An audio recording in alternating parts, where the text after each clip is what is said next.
अगर आप मलेशिया के अंदर हो और आपने किसी एजेंट से ड्राइविंग लाइसेंस लिया है या फिर आप खुद चेक करना चाह रहे हो कि आपका ड्राइविंग लाइसेंस करेक्ट है कि नहीं, फेक तो नहीं है, ओरिजिनल है कि नहीं, उसके 2-3 तरीके हैं मैं चेक करने के, मैं पहले बता देता हूँ। पहले ये एक्सेस होती थी फॉरेनर के लिए भी वेबसाइट से, डायरेक्ट वेबसाइट पे जाओ आप चेक कर सकते हो। मगर अब जब के फॉरेनर ही इन कामों में मुलव्वस हैं, 2 नंबर ड्राइविंग लाइसेंस के ज़ुमरे में आते हैं, जो कि यहाँ के मलेशियन लोग हैं वो इन कामों में नहीं ज़्यादा पड़ते, ज़्यादा फॉरेनर ही पड़ते हैं, इन कामों के 2 नंबर ड्राइविंग लाइसेंस इस्तेमाल करते हैं। इसलिए उन्होंने फॉरेनर की एक्सेस बंद कर दी हुई है वेबसाइटों के ऊपर। वो खुद चेक करते हैं, जैसे ही आपको रोकते हैं, फॉरेनर को रोकते हैं ड्राइव करते हुए, वो खुद चेक करते हैं फॉरेन ड्राइविंग लाइसेंस को उनकी डिवाइस के ऊपर कि ये ड्राइविंग लाइसेंस ओरिजिनल है कि नहीं। अब मैं आपको बता देता हूँ कि ड्राइविंग लाइसेंस खुद चेक करने का तरीका। सबसे पहले ये है कि ड्राइविंग लाइसेंस, मैं आपको वेबसाइट का भी तरीका बताऊँगा, छोटे दूसरे तरीके भी बता देता हूँ। सबसे पहले जब आप ड्राइविंग लाइसेंस हासिल करते हो, आपका जो पहला ड्राइविंग लाइसेंस होता है वो इस तरह ग्रे ब्लू कलर का होता है, ग्रे ब्लू या ग्रे ग्रीन कलर का, यह हल्का सा ग्रे होता है। ये ड्राइविंग लाइसेंस 1 मंथ का होता है। अगर आप इसको रिन्यू करवा लेते हो, अगर आप 6 मंथ तक करवा लेते हो तो ये इस तरह बन जाता है, ये रेड कलर का बन जाता है। अब ये है कि अब ये भी लर्निंग ड्राइविंग लाइसेंस है। अब ये ड्राइविंग लाइसेंस जिनके पास होता है, ये आपको तस्वीर में शो हो रहा है। ड्राइविंग लाइसेंस ये यहाँ पे तस्वीर में शो हो रहा है। ये ड्राइविंग लाइसेंस जो है, ये उन लोगों को मिलता है, एल ड्राइविंग लाइसेंस सबसे पहले बेसिक लोगों को, जिन्होंने अभी सिर्फ एग्जाम पास किया, उनको एल लाइसेंस मिल गया। अगर आप बाइक चला रहे हो, आपके पास एल लाइसेंस है, अगला बंदा सबसे पहले ये चेक करेगा कि इस बंदे के पास अगर एल लाइसेंस है, ये कब मलेशिया में एंटर हुआ था। मिसाल के तौर पे आपको मलेशिया में आए हुए 15 दिन भी नहीं हुए और आपके पास एल लाइसेंस है, आपका तो वीज़ा प्रोसेस कंप्लीट होते हुए महीना लग जाएगा, आपके पास एल लाइसेंस कैसे हो गया? इस बात को छोड़ें। अब आपने चेक करना कि ये एल लाइसेंस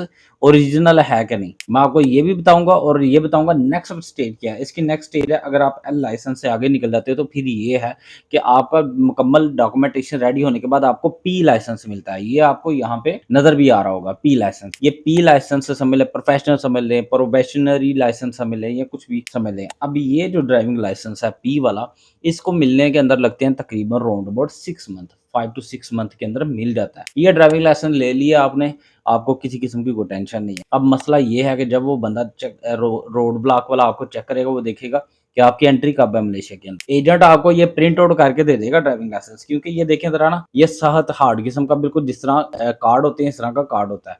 ये पी लाइसेंस एजेंट तो आपको प्रिंट आउट करके दे देगा। अब आपको पता नहीं है ये ओरिजिनल है कि नहीं। मैं आपको तरीका का बताता हूँ, पी को भी चेक करने का और एल को भी चेक करने का। वेबसाइट, सबसे पहले आपने ये वेबसाइट ओपन कर लेनी। यही वेबसाइट कंप्यूटर के ऊपर भी ऐसे खुलेगी, यही वेबसाइट मोबाइल फ़ोन के ऊपर भी ऐसे ही खुलेगी। वेबसाइट का लिंक मैं वीडियो के डिस्क्रिप्शन के अंदर दे दूँगा, आप वहाँ से दे सकते हो। अब मैं आपको यहाँ पे एक और बात बताऊँ, यहाँ पे ऊपर जो पे लाइसेंस है, ये एल लाइसेंस है, इसके ऊपर एक छोटी-सी डिटेल लिखी होती है, जो आपका आपका पासपोर्ट नंबर होता है, वही आपकी आईडी होती है। वो आपने यहाँ पे लगानी है, पासपोर्ट नंबर। और यहाँ पे एक और मैं बात बताऊँ, जो इंडिया के लोग हैं उनका पासपोर्ट नंबर लिखा होगा, उसके आगे लिखा होगा आईएनडी। जो है पाकिस्तान से रिलेटेड लोग, उनका पासपोर्ट नंबर वैसे ही लिखा होगा, आगे पीएके आएगा। और यहाँ पे 2-3 और चीज़ें, आईएनडी और पीएके या बांग्लादेश का या किसी भी मुल्क का, वो आपने बड़े एबीसी में लिखना है। ये मलेशिया से ड्राइविंग लाइसेंस से रिलेटेड मैं बता रहा हूँ, सारा कुछ बड़ी एबीसी में लिखना है। यानी कि अगर पासपोर्ट का नंबर स्टार्ट होने से पहले एएन आता है, तो आपने ए और एन बड़ा एबीसी में लिखना है और आगे अपना पासपोर्ट नंबर लिखना है, और एंड पे अगर आप पीए पाकिस्तान से हो तो पीए के भी बड़ी एबीसी में लिखिएगा। अब यहाँ पे आ जाएगा, अब यहाँ पे लिखा होगा आईसी नंबर पासपोर्ट। यहाँ पे आपने अपना आईसी नंबर पासपोर्ट लगाना है। मैं अपना लगा देता हूँ, ये देखें जी, ये मैंने अपना पासपोर्ट नंबर लगाया। अब नीचे ऑप्शन आ गया, यहाँ पे है जी मलेशियन लोगों के लिए है, पुलिस के लिए है, दूसरों के लिए, आर्मी वगैरह के लिए। यहाँ पे सबसे नीचे वाली ऑप्शन है जो कि बुकन वार्गा निगारा मलेशिया, यानी कि आप मलेशियन नहीं हो, नॉन मलेशियन हो, तो उसके ऊपर आपने क्लिक कर देना है। तो यहाँ पे सबमिट पे क्लिक कर देना आपने। अब ये सारी डिटेल आ गई है मेरे से रिलेटेड। यहाँ पे ये सारी डिटेल्स है कि ये मेरा पासपोर्ट नंबर क्या है, मेरा ड्राइविंग लाइसेंस क्या है, मेरा ड्राइविंग लाइसेंस कब मैंने ये पास किया था, किस तारीख को, किस डेट को पास किया था, कहाँ पे पास किया था मैं, और क्या डॉक्यूमेंटेशन में कोई प्रॉब्लम तो नहीं। यहाँ पे सारा डिटेल्स आ गई। ये उन लोगों की आएगी जिन लोगों ने जाके टेस्ट दिया था, जिन लोगों ने ड्राइविंग लाइसेंस लेने के लिए जाके कंप्यूटर टेस्ट दिया था और वहाँ पे से पास किया था। और यहाँ पे वापस आता हूँ अपने टॉपिक के ऊपर। अब आपने चेक करना था पी ड्राइविंग लाइसेंस और एल ड्राइविंग लाइसेंस ये ओरिजिनल है कि नहीं। यहाँ पे देख लें, आपका रिकॉर्ड ऑलरेडी मौजूद है।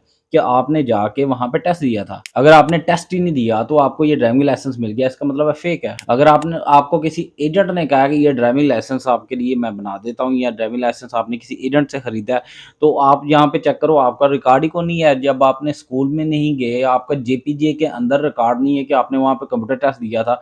अगर रिकॉर्ड नहीं है तो फिर भी ड्राइविंग लाइसेंस फेक है। तीसरा पॉइंट, बड़ा इंपॉर्टेंट पॉइंट बताने लगा हूँ, ये सबसे पहले एल ड्राइविंग लाइसेंस, फिर पी ड्राइविंग लाइसेंस, उसके बाद सीडीएल ड्राइविंग लाइसेंस होता है। अब यहाँ पे बात ये है कि सीडीएल ड्राइविंग लाइसेंस जो मिलता है वो पी ड्राइविंग लाइसेंस, यानी कि आपको जो पी ड्राइविंग लाइसेंस मिल गया इसके 2 साल गुजरने के बाद मिलता है। अब कुछ लोग जो एजेंट्स हज़रात से ड्राइविंग लाइसेंस लेते हैं, ड्राइविंग लाइसेंस देने के लिए एजेंट हज़रात डायरेक्ट वो प्रिंट आउट करते हैं सीडीएल ड्राइविंग लाइसेंस, इस तरह का प्लास्टिक का जो कार्ड है, इस तरह का डायरेक्ट ड्राइविंग लाइसेंस सीडीएल ही प्रिंट आउट करके आपको दे देते हैं। तो भाई आपने ड्राइविंग लाइसेंस लेने के लिए जो पी है, राउंड अबाउट आपने 6 मंथ वहाँ पे स्पेंड किए हैं। 6 मंथ गुजरने के बाद आपने 2 साल लगाए, यानी कि 2.5 साल के बाद आपको मिलना चाहिए था। अब जब जो बंदा आपको रोकेगा रोड ब्लॉक के ऊपर, वो चेक करेगा आपका पासपोर्ट किधर है। अच्छा, पासपोर्ट के ऊपर आपने एंट्री कब लगाई है मलेशिया के अंदर? एंट्री लगा रहे हो साल बाद। तो ये जो सीरियल ड्राइविंग लाइसेंस है ये तो 2.5 साल बाद में बनता है। अगर साल बाद आपने एंट्री मारी है मलेशिया के अंदर तो ये 2.5 साल बाद ड्राइविंग लाइसेंस बनता है, तो आपने कैसे बनवा लिया? यानी कि ड्राइविंग लाइसेंस सबके लिए एक ही मुद्दत है, चाहे जो भी हो, बड़ा हो छोटा हो, उसके लिए सबके लिए एक ही है। जो भी जिस मर्जी लेवल का हो उसको मिलना 2 साल बाद ही है, यानी कि पी ड्राइविंग लाइसेंस के 2 साल बाद ही सीडीएल मिलना है। अगर उससे पहले किसी ने बनवा लिया तो कैसे बना लिया भाई? तो ये चीज़ है, यहाँ से भी बंदा पकड़ा जाता है। उसके बाद उनके पास ऑलरेडी आजकल रिकॉर्ड मौजूद है, वो डिवाइस से चेक कर लेते हैं कि ये बंदा, हाँ जी, ये ड्राइविंग लाइसेंस ओरिजिनल है। तो यहाँ पे मैं एक और बात बताऊंगा भाई, 2 नंबर ड्राइविंग लाइसेंस लेके मत जाओ। 2 नंबर ड्राइविंग लाइसेंस से बिल्कुल ट्रैवल ना करो। इससे बेहतर है कि आप ड्राइविंग लाइसेंस अपने कंट्री का लेके, जो इंटरनेशनल ड्राइविंग लाइसेंस उस पे ऊपर ट्रैवल कर लो। उससे ज्यादा क्या होगा, सम्मन ही होगा ना, मतलब ज्यादा जुर्माना ही होगा, मगर आपको कोई सजा नहीं होगी। जिस तरह की सजा को जेल वगैरह या धोखाबाजी की सजा हो सकती है। इसलिए 2 नंबर ड्राइविंग लाइसेंस बिल्कुल मत लीजिएगा, ये बड़ा खतरनाक काम है। उसमें यह है कि आपका करेक्टर भी खराब होगा, आपके ऊपर केस भी दर्ज होगा। तो ये है कि यहाँ से आप चेक कर सकते हो ड्राइविंग लाइसेंस। और यहाँ पे मैं मलेशियन वालों के लिए बताऊँ, मलेशियन वालों के लिए जेपीजी की जस्ट वेबसाइट से या जेपीजी की जस्ट एप्लीकेशन आप इंस्टॉल करो, और मलेशियन वाले आसान से ईजी से अपनी ही आईडी के ऊपर, यानी कि पास वो जो उनका आईसी है उसकी आईडी के ऊपर आप चेक कर सकते हो उनका ड्राइविंग लाइसेंस। और मलेशियन का ड्राइविंग लाइसेंस चेक करना कहीं से भी बड़ा आसान, फॉरनर के लिए थोड़ा मसला है। बाकी ये थी वीडियो, ये थी इन्फॉर्मेशन देनी थी कि आपने ड्राइविंग लाइसेंस किस तरह चेक करना है, किस तरह आप बच सकते हो फेक से, धोखे से। अगर आपको भी जानना है कि मलेशिया का ड्राइविंग लाइसेंस आप किस तरह ले सकते हो, तो वीडियो का लिंक डिस्क्रिप्शन के अंदर मौजूद है। वीडियो अच्छी लगी हो तो वीडियो को लाइक कीजिएगा, मेरे चैनल को सब्सक्राइब कीजिएगा, अपना बहुत सारा ख्याल रखिएगा। अस्सलाम वालेकुम।